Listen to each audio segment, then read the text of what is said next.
All right, that timed out just right. Oh, Greg Hammond, he jumped right on here. Yeah. John and Jess, how y'all doing tonight? Good. Good. Greg Hammond's starting to make some nice plastics. I seen that. Is Bama Plastics? Isn't that what it is? It is. It is. I think it's Bama Jigs. Bama Jigs. Okay, I knew it was Bama something. He's working with some different colors, and he sent me a color he was thinking about. It looks good. Yeah. Man, a lot of people are starting to make some nice stuff. Man, as it evolves, they've used enough stuff. They know what they like and know it works. And, We just had a jet ski on a trailer come by on a utility trailer outside our house. So was it a 4-wheeler trailer? Just a plant? No, it was a full-size utility. Oh, really? They must have lost it. It had a jet ski on a jet ski trailer on top of it. Oh, okay. Yeah. Not something you see every day. Yeah.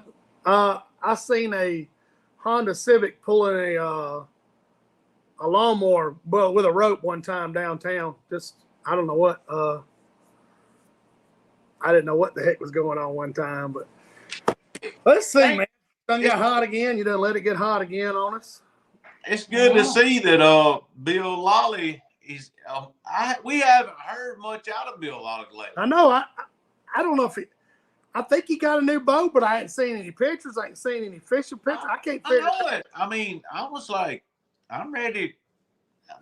That's our buddy, man. Mr. Bill, send a picture real quick. Yeah, Bill. I know. I think he got his boat and everything. Remember when texting him? He had. Well, Mr. Bill Lolly had some. He had a lot of troubles. His engine blew up. He had all kinds of troubles on his other boat. There you go. He said, "I do got a new boat." I knew you did. Hey, I'm mad we ain't got a picture of it. He ain't been out fishing. I don't know what he must be working a bunch or something. Well, this is his slack time of the month. Toward the end of the month, he gets where he gets a little bit of time, with his job. So I want to see that new boat, Bill Lolly. Yeah, I know. I've stepped in that boat. Shane wanted that boat. I almost worked out a deal with that boat. I sure did. When he first got it. Old Derek Howard's tuned in. They getting ready to go to the national championship, I guess, next week. Man, I wanted to go out there with them so bad. Between doctor's appointments and other obligations, I just couldn't pull it off. Golly, it tears me up. I want to go out there because I love that lake and that area. It's fun. All that out there, going to Reds and Tails, and hanging out around Lake Darbone, it's a lot of fun. Oh yeah, they're gonna. I think it's gonna be a big crowd out there. Hopefully, it's supposed to cool off here next week in the 80s, so maybe they'll get a little slack over there too. I'm ready. I know, I'm ready too, Jess. You got that dual console now. What you gonna do with all that? I mean, I'm gonna try it out this weekend. Hey, she's gonna be. Hey, it's gonna rain, and she's just gonna slide on down. Yeah, we so Saturday morning we're gonna go out and do some filming. We got a prototype rod coming in the mail tomorrow. Right. I know you're gonna make some more female content. You said more of that. You said, hey, I ain't no problem. Hey, I get it. So. I ain't no problem. I got the lady that showed exactly. Well, the new rod. But they sent us a rod to use and abuse. And been doing a little something different with it. They knew it, so they got several rods in that are prototypes, and they sent different ones to different pro staff members. So they sent the 5-footer to, because that's our bread and butter. They sent a different length to Tim Pentecost. They sent different people are getting different ones, and we're gonna put it to test, and if it fails, it fails, and I'll show. Well, that's what I thought they sent them for. I mean, you see what Byron said right there, though. What's that? It's what up, guys and gals. She catches the big ones anyway. That was true last time. Yeah, I got the. Do I still have the picture? I don't know if I still do it. I got it. I may have deleted it. I have so much stuff up there, but yeah, 222. He is ready to go fishing. Yeah. Yep. There's Dustin Headley. He said, "What's up, fellas?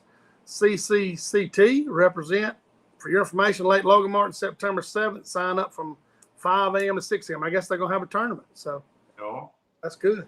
I think Shiloh and Ray are going to fish together now. Oh, that's good. Good deal. So it looked like David Fales. He's getting ready to go brim fishing in Canada. Him and Derek, buddies, they're headed up there. It's neat. Maybe he'll share some pictures with us. They have a blast up there, buddy. He strokes them up there now. Hey, speaking of brim fishing, I'll wait a little bit to talk about this. That's fine. That's fine. My dad and Kathy on here. Jameson Carr's on here. He had a good trip today. It looked like some boys from. Oh yeah, JC had he and whoever they. Well, they're from Indiana. I forget, man. I can't. Whoever he partnered up with, they stroked them today. Yeah, they did. They did catch some good fish. I seen that. Eric caught some fish again, which that's normal. But he might sneak back in the top 20 after that. Yeah. Oh yeah. Travis Hudson. They caught him and Mike. Mike. They caught some good fish today. I don't know where they were, but they caught some big whitefish. Somewhere down there around their area, down Tom Bigby, or I don't know where. I didn't ask him, but they caught some nice fish. I'm talking to some people. A lot of people's catching some big white Roman fish. In 5-6 foot of water. It's kind of. I guess that's normal, but you don't hear of a lot till right now because that water just cooled down just a little bit. Yeah, and next week I think it'll bump it down some more. Fish are really starting to. Yeah, it's going to be 80s and 60s mostly, and the next 2 weeks of what I've seen as far as extended forecast. Which, John, what is that going to knock the surface temperature in the mornings down there? 80, down that way, that far? You think? I don't know. Today at its peak, when I got off the water, it was like 83.7. I obviously have noticed that the fish are biting better, like we talked about last week. We started in a mixed bag here. We got black crappie and white crappie. That's right. Start really catching that big mixed bag off the same brush piles and stuff. That the bite's getting better. I certainly think next week the cooling trend will help. Oh yeah, I remember going towards the end of the month, remember the water being 78, 77, in the mornings. That makes a big. Jason Clemens fishing. We got Marty tuned in for the first time watching from North Carolina. I appreciate you, Marty, tuning in. Jason Clemens said they are shallow Ross Burnett, so I see where they've been catching them over there too, boy. The biggest problem with those shallow fish is me personally, I just give up on that water, a lot of times. Me too. You just don't think I about get stuck in my mind. I want to be in, that 12 foot to 18 foot of water and looking for structure in that thing and in that, that column. And I give it up. I give up that shallow water, that 5 to 8 foot of water. And I don't mess with it. And the fish I started finding lately were by accident. I slid up and there they were. I'm like, dang gum, I've been missing out. Yeah, but last weekend, John, Neil and I were late talking. We're in that 12 to 16 foot range, see a ton of fish, and they have the crappiest attitude, worse than normal. And we went up and we ran into Tommy, my buddy Tommy Randolph, and he had caught some fish. I was like, well, that means there's some fish up here. And I went, and it was 5 to 8, 9 foot of water, and there was tons of fish up there. Tons of eater fish. I'm saying, 10, 12 inch fish. But heck, we were throwing 30 seconds at them, creeping that jig, along and everyone I wanted would get up there and fire. And we, ended up catching, 30 something fish. But I'm like you though, you just don't, I ain't saying you don't have confidence. You just saying, man, you just don't think about it. Then you're like, well, never mind. So but you get in a comfort zone. And you stay in that comfort. Yeah, that's exactly right. Yeah, because everybody. Yeah, that you've been a lot. Like I'll go somewhere and I'll run that same pattern. I've caught fish there and I've catching fish there.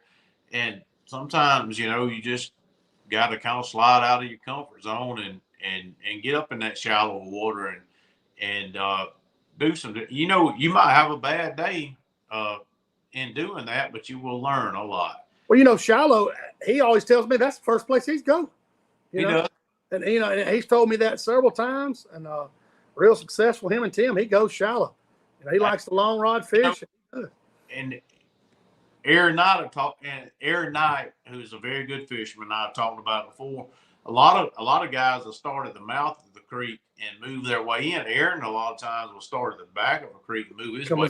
Yeah, I've heard him say that before when he came on the show. Sure did. And a lot of times I'll ride until I see bait.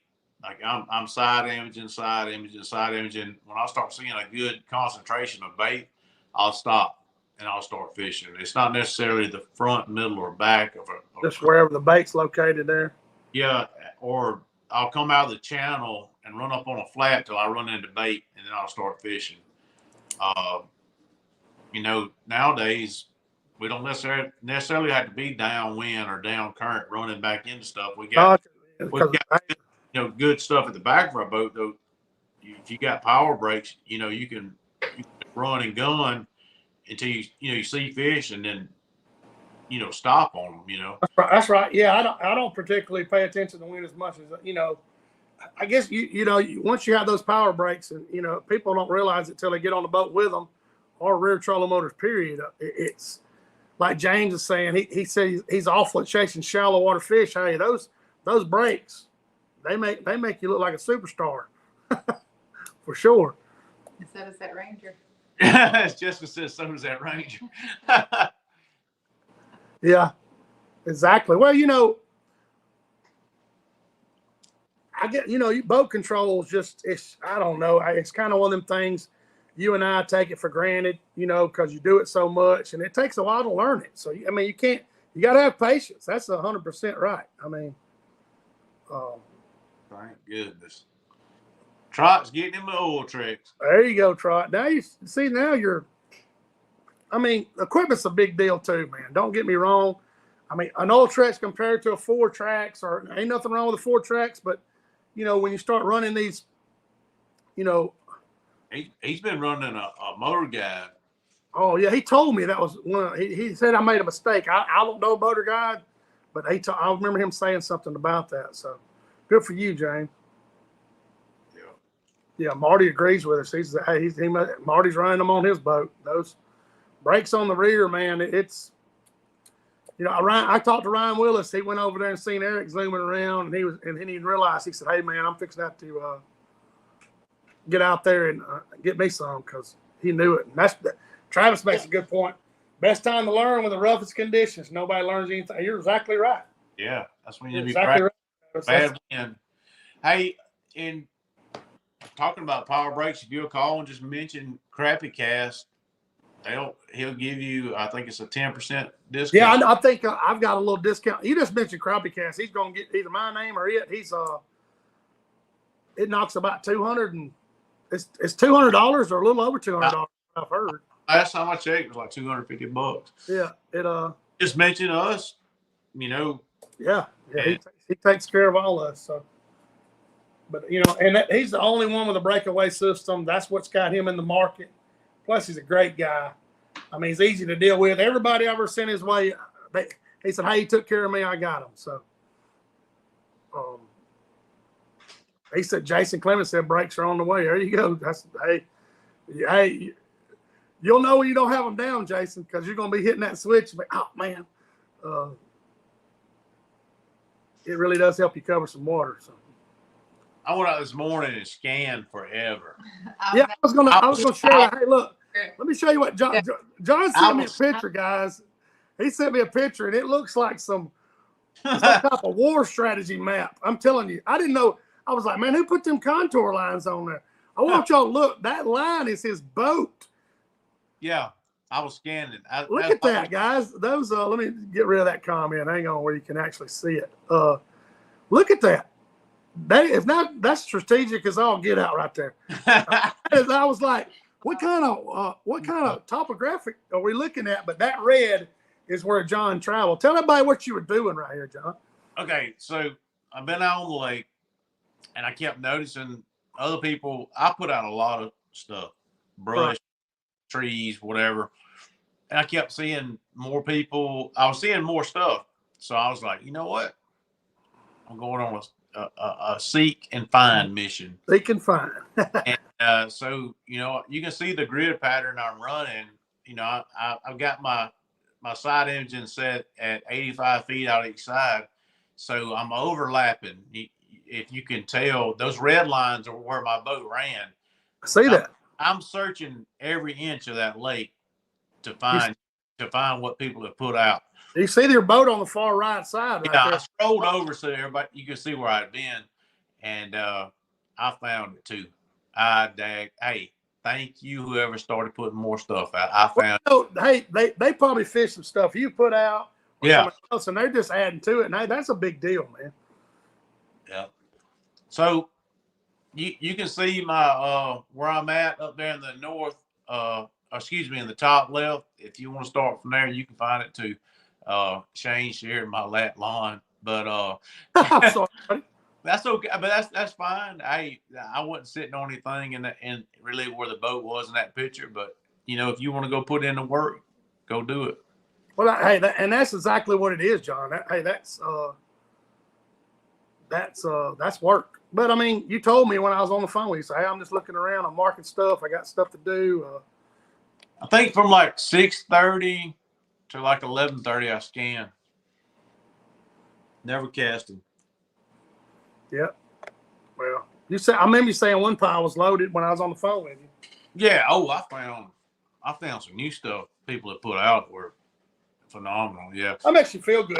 That little lake there, we need somebody to come in and catch some of those small whitefish out of there. Well, you and I went there. I don't know if we went last year or the year before. I can't remember. It was a year ago. It was Labor Day. Me and you went over and you took me out. You had to get me off that pile. You remember? Yeah, I told you. It was like every cast I said, all right, I'm going to get you off the crack rock. Hey, then he says, we always catch a big fish right here. Creek caught one here. He got mounted. And I was like, okay. And then I stuck a big white fish and it donkeyed me right there at the boat. So yeah. That's right. There's a king of brush piles right there. Yes. Oh yeah. Put it out and they will come. That's that. Hey, he's telling you the truth. That is true. That rascal there can lay one down as good as anybody I know. Man, he's like a B-52 bomber with them things, but he is. When we get off the podcast, I got to send him a picture of one I put out, and it worked out perfectly. I put it out on this ledge, and the top of it, well, it's probably like the top half of it is like it's sitting there on the ledge, and it's coming right off the flat right there where it falls off, and it looks like a daggum Q-tip right now loaded with fish. I mean, just. That's awesome. I laid her down in there perfect, and I thought about Tony when I saw it today. Yeah, Tony, like you follow, he's a guy down there, and man, odds are if you fish the brush pile down there, Tony put it out. So, for sure. Jason said, me and the wife are headed to the Ozarks the 23rd of September, and we'll be back. We are headed to Brian Sowers' tournament. Okay. I seen some advertising for that. I thought it was on Lake of the Pines. I don't know. That may be what he's talking about. They're going to Ozarks, then they get back there to Brian Sowers' tournament. Okay. I see what he's saying. It may be in Texas. That's good, man, right there. For sure. So y'all fishing this weekend? You never did tell me if y'all that's what you already heard you say that. Yes, Saturday morning, baby girl's finna go to work with the prototype. I'm kind of going in deep. Oh yeah. There you go. Hey. We helped some friends do some carpentry work. All last weekend. You've been Bob Vila last weekend. Oh, Bob Vila, it. Yeah, we were.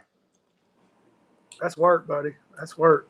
I was sore for like 3 or 4 days. Well, doing carpentry work's rough, man. Oh, I mean, Jessica's grabbing sheets of tin, throwing up there on top of the building, throwing 21-foot 2x4s or 2x6. I mean, yeah. No, the 2x4s weren't that long. Oh, The 2x6s were like 21 feet long. I got you. Y'all put Start from moving brick and Yeah, old stuff. But man, Shane, I got to talk about the South Alabama brim fishing legend. That's what I've named him.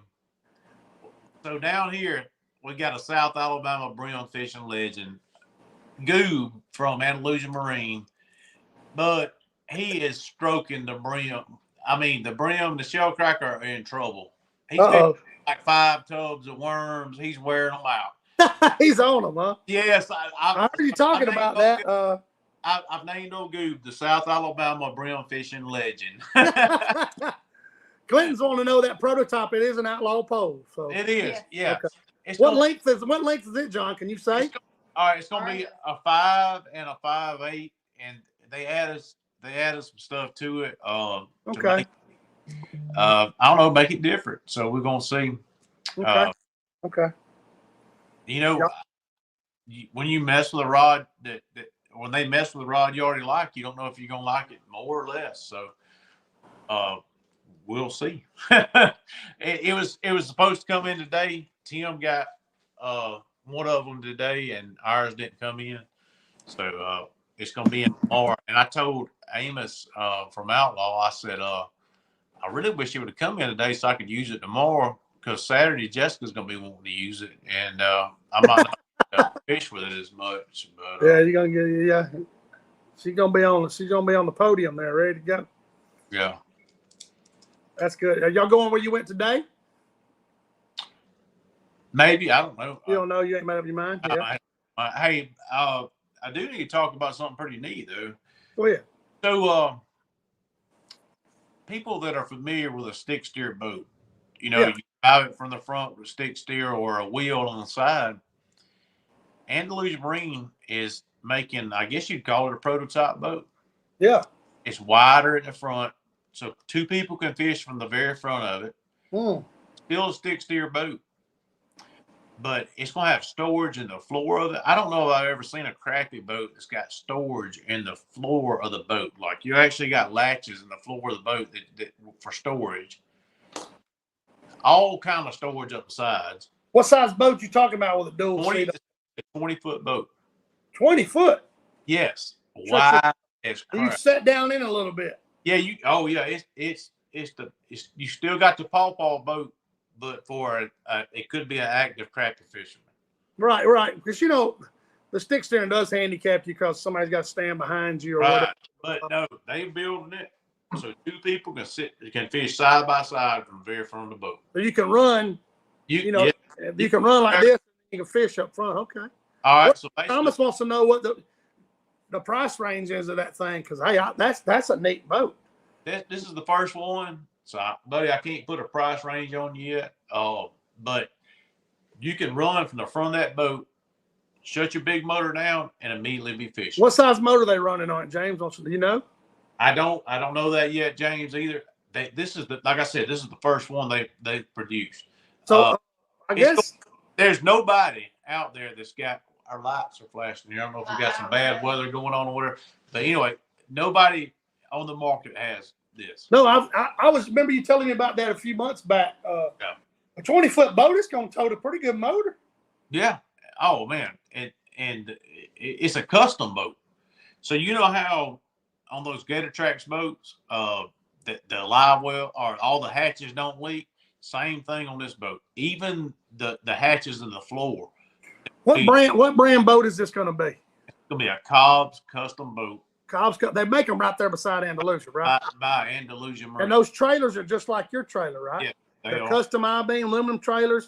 James Trott said he's super interested, so that's And I mean, if you want one, you got to go through Andalusia Marine, but it's a custom boat.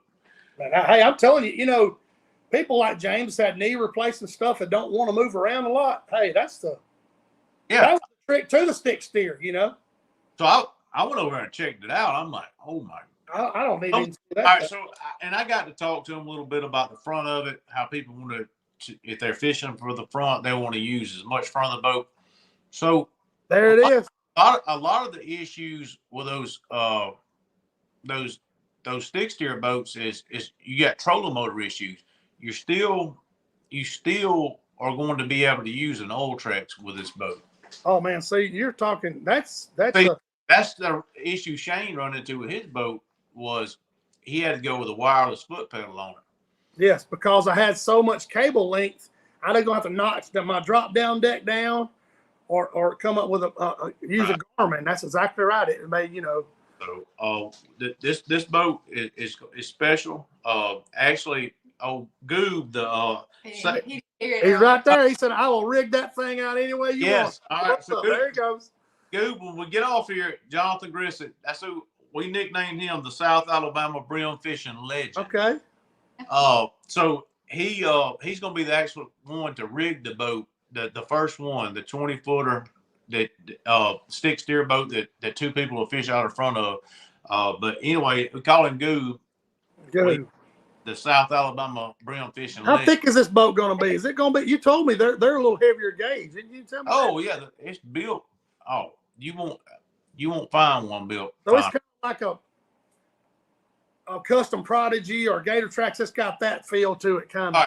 Right. Here's the deal with all the boxes. They've got that lip, where you got your boxes are going to be dry. To see one is the only way to appreciate it. I went over and looked at the first one, and it's amazing. They're only going to expand on it more and more. I think they got the first one sold. If you're interested in one, call Andalusia Marine. I think it's going to be special. It's aluminum boat. So who do they need to talk to at Andalusia, John? Call Josh or Shannon. Josh or Shannon. Okay, there you go. Yeah. It's I know it's a heavy gauge aluminum boat. Did you tell me it was 3/16 or 3/16 aluminum all the way around the boat? So it's 187 where mine's 125. Basically. Yeah.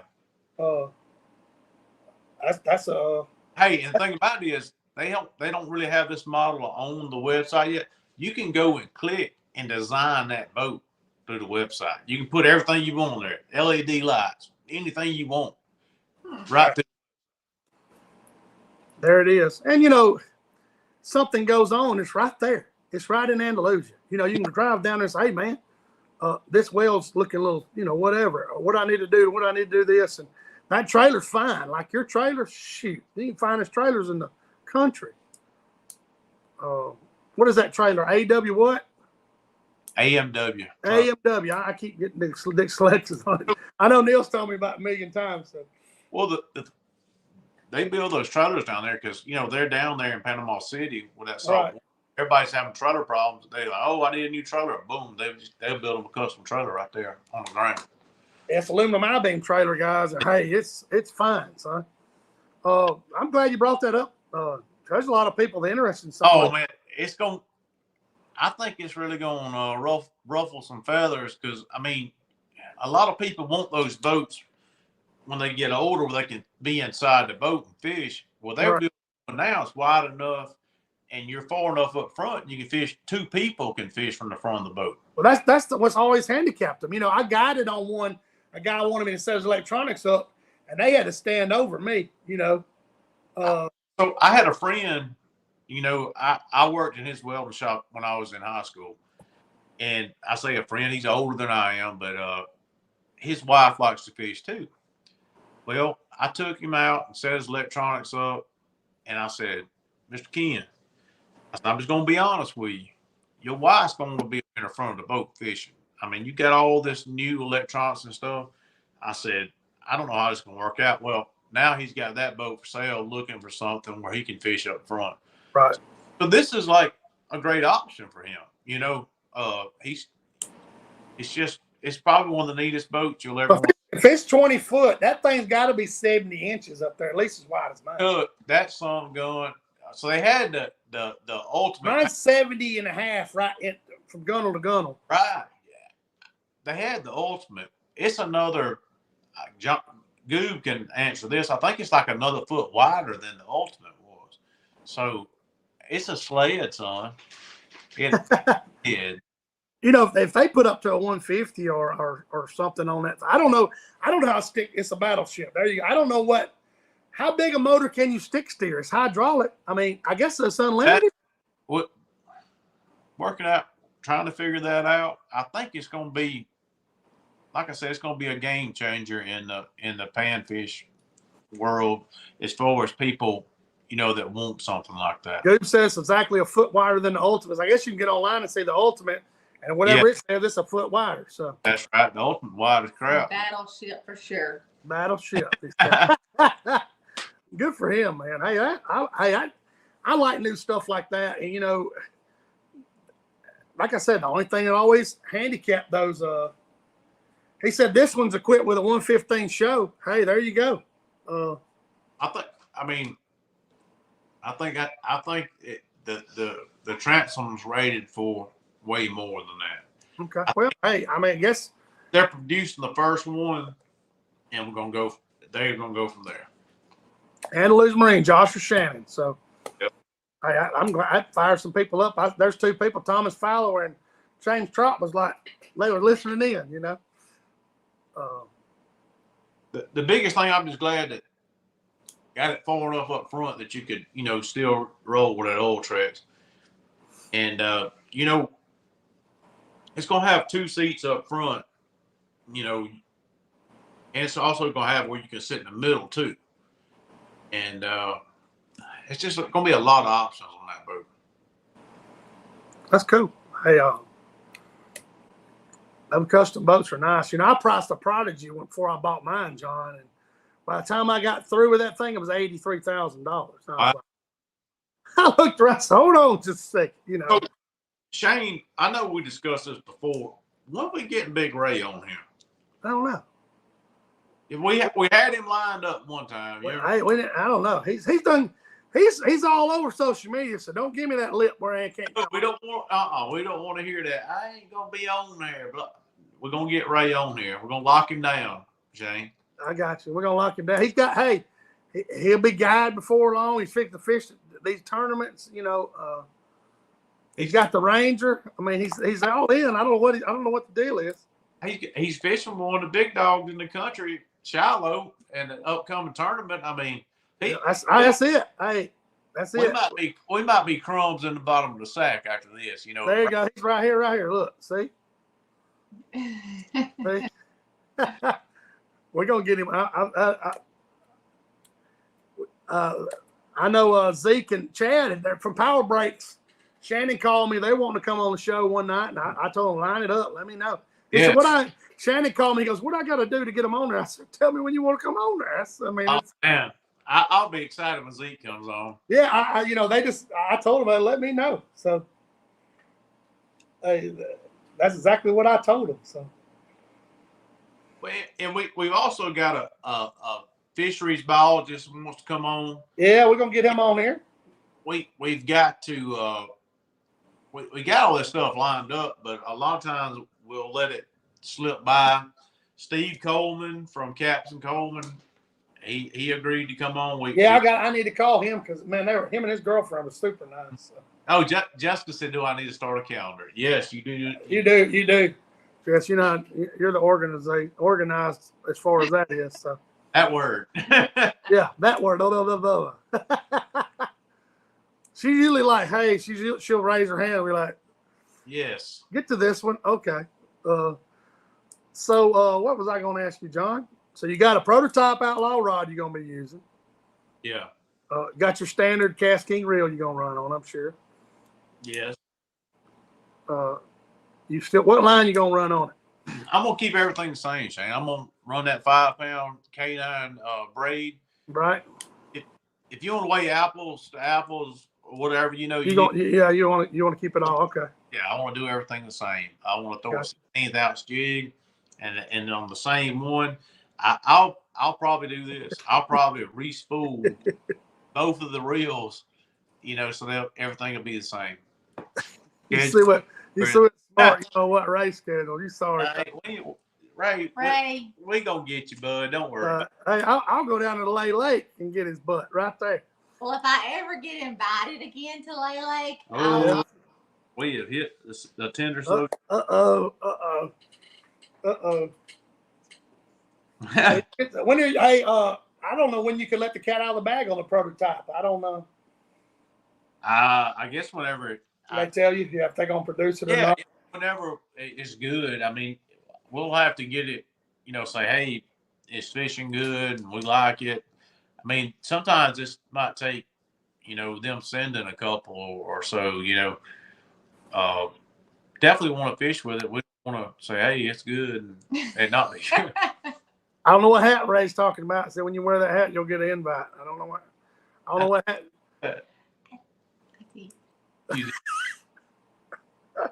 Oh. There you no telling. There's Shiloh. He's not baby. He might still be babysitting. He's right there. He said he'll be there at Logan next Saturday.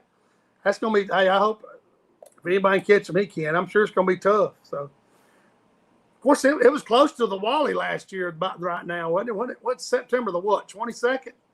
I thought, yeah, that sounds right. Oh, they're going to lose a lot of people for that tournament because of the national championship. Yeah, but they did that last year, didn't they? No, he's talking about the CCCT. So, we want to wish, good luck to our friends, Aaron Knight. yeah, man. Here we can help. We name them all off. I know Scott and Derek, Aaron, Jessica and Kevin. Yeah. We got a lot of friends that are going out to fish the national championship. We hope they do well. You see what Shiloh said, it's supposed to be tough in June too. All right. That's my buddy Shiloh. That's my buddy. The hybrid king Shiloh. He's going after hybrids. Oh goodness. Yeah, there's a lot of our friends are fishing out. You're exactly right, John. Most of them's leaving after Labor Day, headed out there to Lake Darbone. So let's I was going to ask you, John. The water's cooling off. We're getting to late summer, early fall. Fish are going to be transitioning. What do you think? Going to be your. Of course, I know what baits you're going to be throwing, but like me, it was I had to throw a 30-second last weekend because the fish were the bad attitude to keep in the strike zone. So I don't know if you're throwing one a good bit or.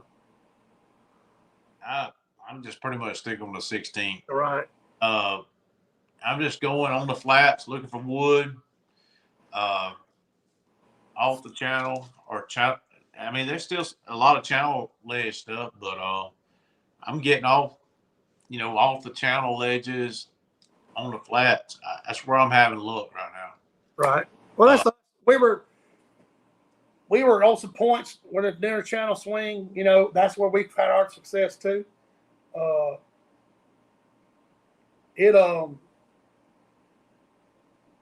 laughing at Ray and Shiloh going back and forth on there. We had to do the same thing, John. So that's where you're, I guess if you was going to a lake or you were studying avionics, John, what depth would you concentrate on right now? Counting shallow water to, what would you do? I'd fish anywhere from 6 feet of water to 18 foot of water. But here's the issue. You need to know how high in the water column your structure comes. Right. That's going to really affect, where you fish. Talk about Ray and Shiloh. Ray just needs to be at home doing this. Figure out how to net, how fast he can net a fish without knocking it off. There you go. Shiloh up there. Yeah, Shiloh's gonna be beating him. Shallow's like a Jedi. When I went with him to Gunners, he said, "You see that?" I'm like, "See what?"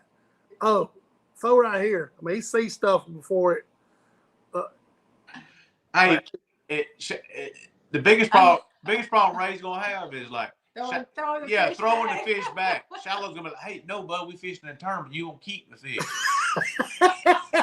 we don't need but 5 or 7. Quit putting fish in the live with Ray Ross lay them on the pier. No. Oh yeah, Ray. That's what, no, dude, we fished a tournament. Oh goodness, that's gonna be good. Back to going and catching fish. Yeah, go get back on the crappie. So you said from 5 to 18 foot channel swings, little edges. No, I'm not saying necessarily channel. I'm saying the biggest thing is I want to get like this time of the year, the shallower I can catch fish, the better I feel about. I feel like the shallower fish bite better. Amen. So I might start off on the ledge and mark something that's off, on the flat. And if I start seeing more stuff that's on the flat off the ledges, I'll start running the flats, Right. Well, like me.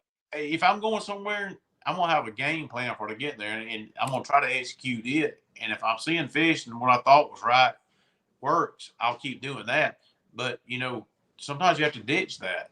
You have to go to, plan B. And it might be floating fish out in the channel but this time of the year, fish are pretty much locked down to structure in a lot of the places I fish.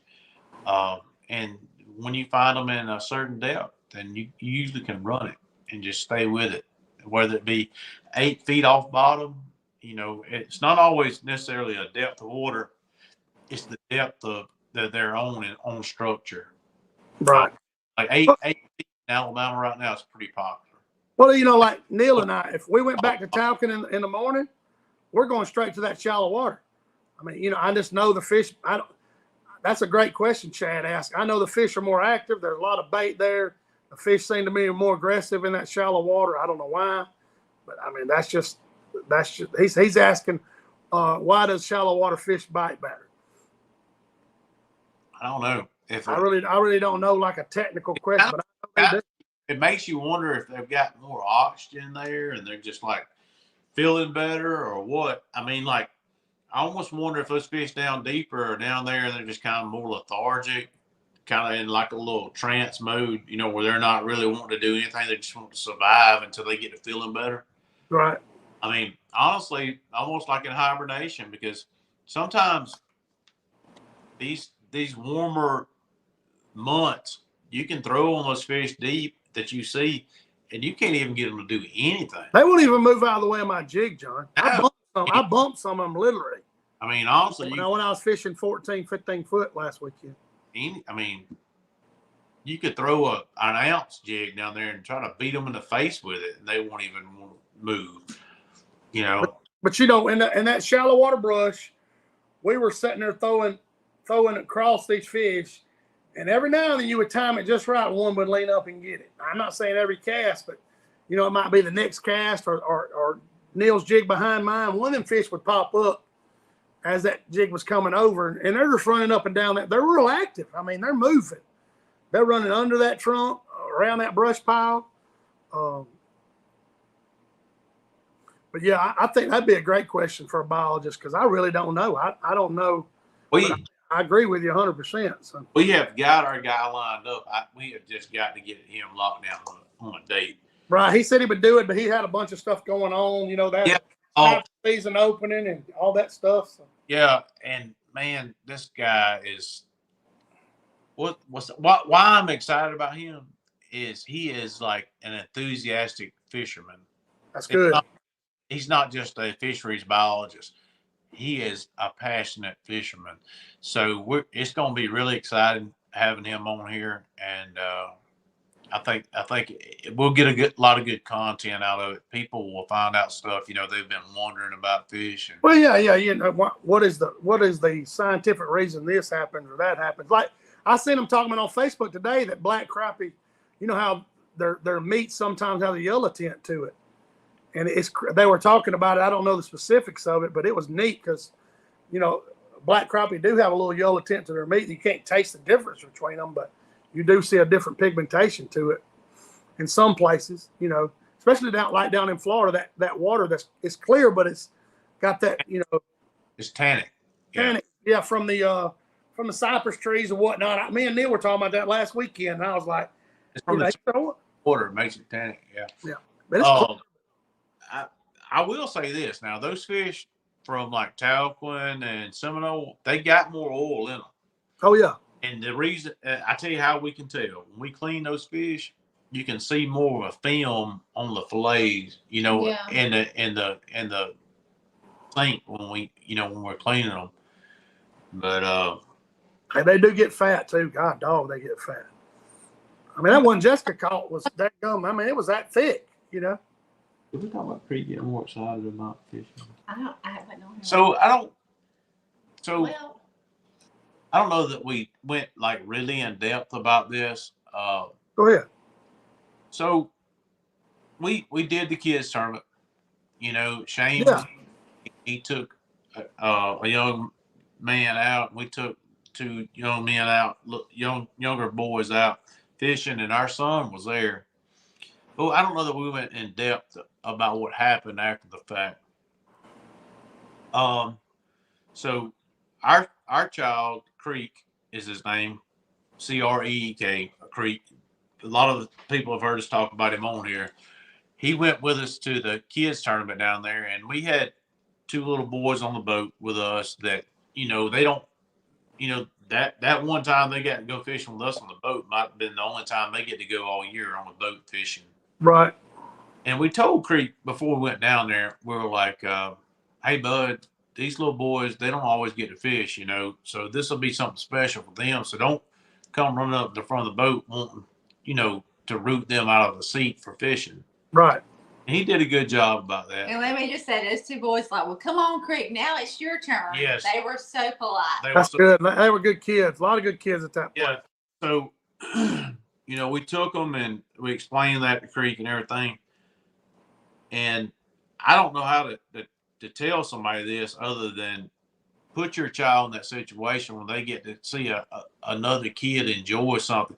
We've always tried to explain to Creek that, buddy, you've got it really, really good because you don't realize, the opportunity you got to get on a boat and have these electronics and get to fish and get to do. Oh yeah. That kind of opened his eyes up a little bit. God, I could have gotten to do as a child. I was very fortunate having ponds and stuff in our, in our cow pasture. But anyway, so we took him on that fishing adventure, and we took those 2 kids out that never get to go fishing. He got to see the light in their eyes and how much it excited them. And now Creek It lit a fire. It lit a fire. Creek never wanted to go fishing with us.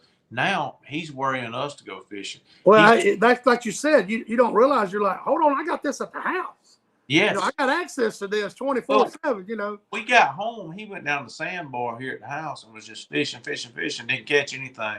I said, bud, you realize on that boat right there, we've got the nicest electronics there are that you can buy in this world. I said, we can go out in the morning and you can use that. Well, we went out. Yeah, y'all went, because you told me how many fish you say you caught right there in a row at Seminole. At Seminole, it was 8 or 10 fish. That's what you told me. Yes. And he was just on fire, and he still is. I'm telling you, these little kids these days that grow up when they don't realize what they got, they see another kid enjoy it and are lit up about it. If you can take another kid that doesn't always get to go fishing and pair it with your child, I'm not saying that that's the right, I might not be wording this correctly, but it lit a fire in our child. That's awesome. Yeah, he's ready to go in the morning. He's ready to go Saturday morning. He got to see that hey, I'm not utilizing something that's being given to me. And I don't know how better to explain that. No, I remember. I knew it. When you said Creek was fired, I said, what? Creek was fired up. He wanted, hey, he'll be on the show with us for a long talking about stuff. All right. So he wanted to come on here tonight, but they had a thing at school for the pet rally. He had his whole face painted up. And I said, bud, you're not coming on. Hey, but heck, we'll get him on here today. It'd be interesting, That's good stuff, though. I mean, it fires you up too, seeing somebody enjoy it like that. I know when we were sitting out there talking to you, when I told you I turned off that stump and we sat there and kind of watched y'all. The kid with me, he was looking.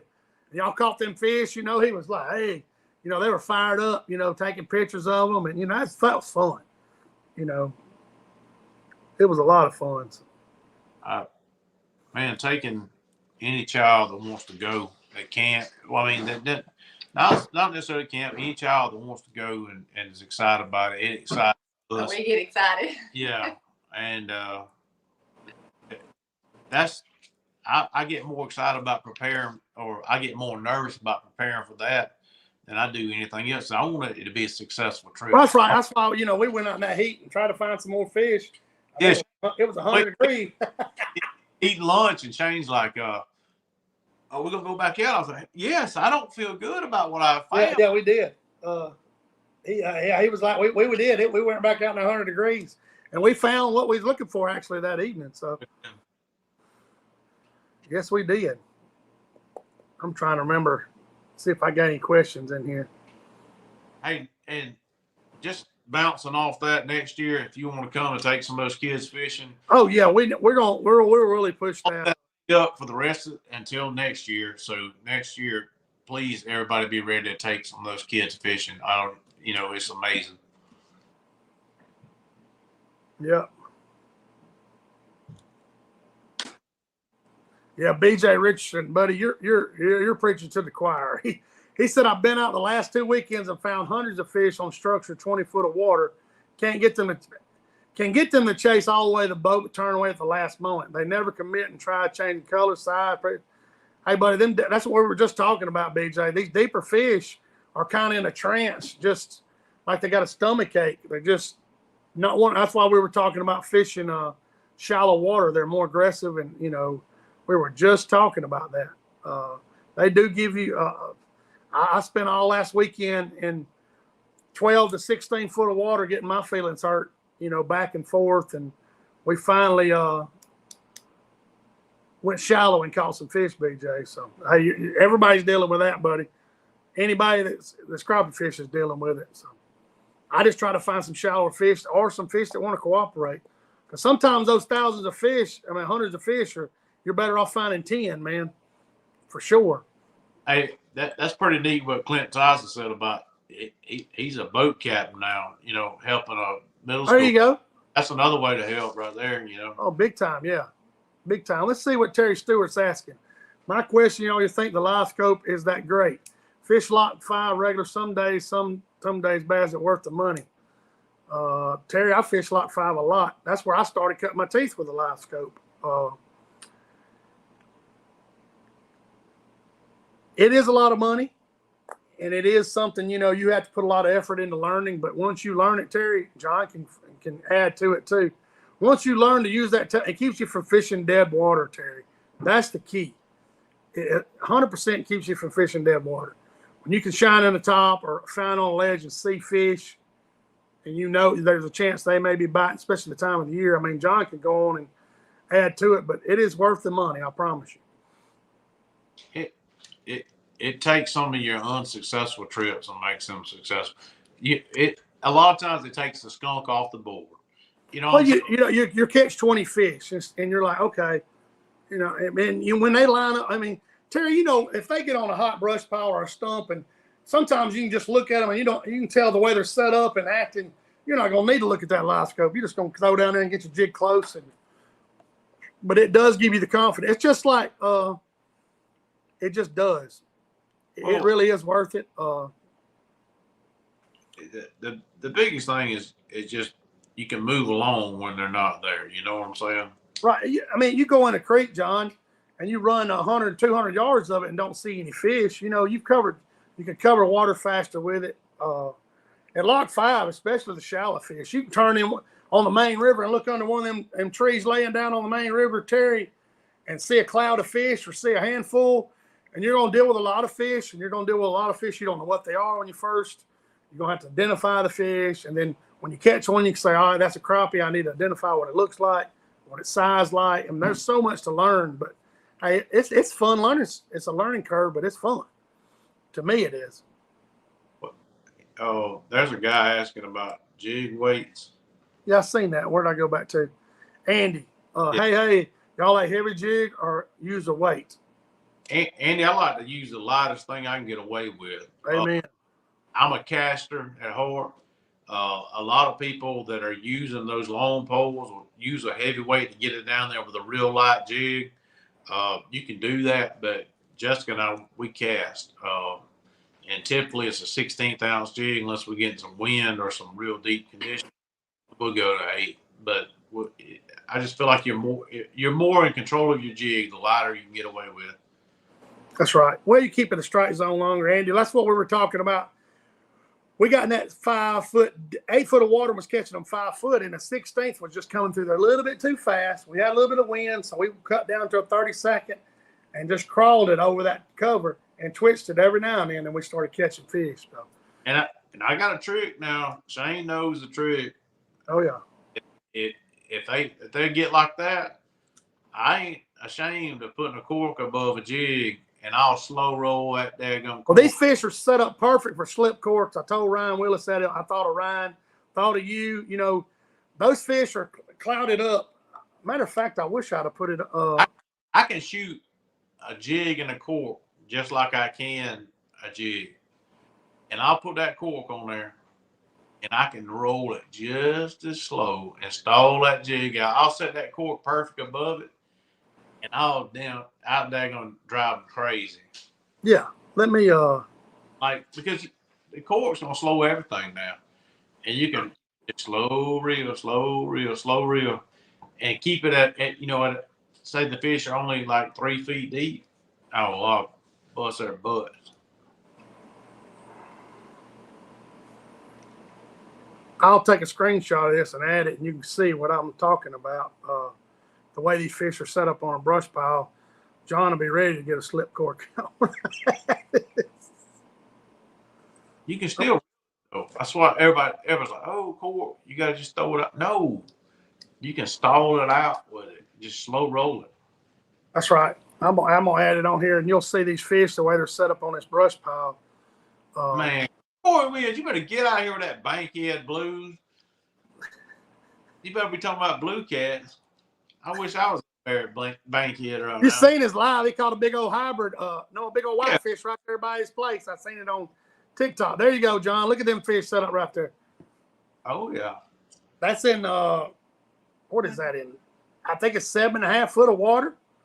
I would bust their butts with that cork. Look at it. I know you'd be chomping at the bit right there, but we found, and that's just a third of them now. There's more, another 30, 40 feet, but you see the way they're set up right there, and they're moving. They're active. So, Corey's up there on hidden gems, talking about the blue. I ain't hearing him. I had a guy at the boat ramp ask me today. He said, if you had to go catch a big fish in Alabama, and I told him a couple of lakes. I'm not going to name them because I don't want to blow them up. Right. Yeah, you're exactly right. But yeah, if you can find a fish shallow, hey, go after them. I mean, you ain't have nothing to lose, You do not at all. There's old Bill turning in. Bill Lawley, he just ain't been fishing for it. He's waiting on it to get right. It's always right. That's right. You got to be he's worried about Miller's Ferry. Joe Allen kept 15 the other day. So I ain't saying they're on fire, but hey, you can be the first one to put a lot on Facebook. When they start biting, somebody's got to be that one, Bill, to go down there and wear them some fish out. They eating somewhere. Amen. Thing about it is, I tell everybody, like, I heard people, I'm not going because of winds blowing. I'm not going because it's gonna rain. I get all that. I don't. And what's crazy is U.S. Steel days. I didn't know when my off days were. I didn't know what schedule I'm working. Till the last 4 or 5 years. I mean, I had to go anytime I had a free chance. You just, you got to just go. I mean, it's obviously been storming. You don't want to go out there, but. Or if it's super cold and raining, you don't want to go out there. Yeah. I've got that flood too. I promise you, it can't get cold enough in Alabama. I promise you that. I will do the cold and I will do the heat, but I'm not doing the cold and the rain anymore. Oh man, we've had some miserable experiences. But look, when people are on the water or people saying I hadn't caught them, and when you go out there and catch them, it gives you a little bit of self-gratification. You're like, you know what? Everybody's whining and complaining. I just went out there and got me a 30-pack. Yeah. You're exactly right. Hey, years ago when I first started, catching fish at Lock 5 in 2000, 15, 14, 15, 16, I'd be putting in. The guy said, "You going crappie fishing?" And it was July, and I was like, "Yeah, man, June, July, August." And he goes, "I said, what do you mean?" I said, "Man, I'm catching them. They don't know what time of year it is. They're biting." So, ground. That's right. Hey, I go out there after them. Hey, I catch my share too, But hey, you got to drink plenty of water. If you've got an umbrella, use it. We're going to get some cool off weather next week, so that's going. I think John's correct. It's going to fire some fish up. You're going to change their attitude a little bit. You owe it to yourself. Neil and I went Saturday, John, and we were turning the corner. We kind of looked at each other and was like, "Man, it's kind of cool." I mean, it wasn't cold, but it was kind of cool running. That kind of the false sense of fall coming. Well, I'm gonna say this. I might regret it this time next week when we get on here. I'm calling a 60 pack. Oh, Saturday. He calling Babe Ruth. You doing this? Yeah, I'm calling Michelle. He doing this. Good for y'all. Well, y'all show us one. Hey, y'all share it. Hey, we'll save the pictures and y'all share it. And we done been on here an hour, man. Thank everybody for tuning in. There was 70-something people tied on here. I'm calling will it still be August? Will it be no, it'll be the 1st. Calling a 1st of September 60 pack. There you go. That's it. Hey, it is. It'll be September 1st. You're right. So everybody spend time with your families. It's 8 o'clock. We appreciate y'all spending time with us.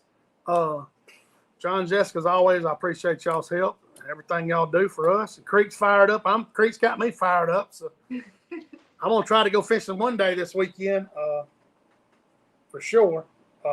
Everybody's got Monday off. Everybody's got the holiday off. So be a good day to go fishing too. Sure would. So we'll get off here, and I guess we'll get a report next Thursday. What y'all do? Might have a little video to share. Oh yeah, that's good, man.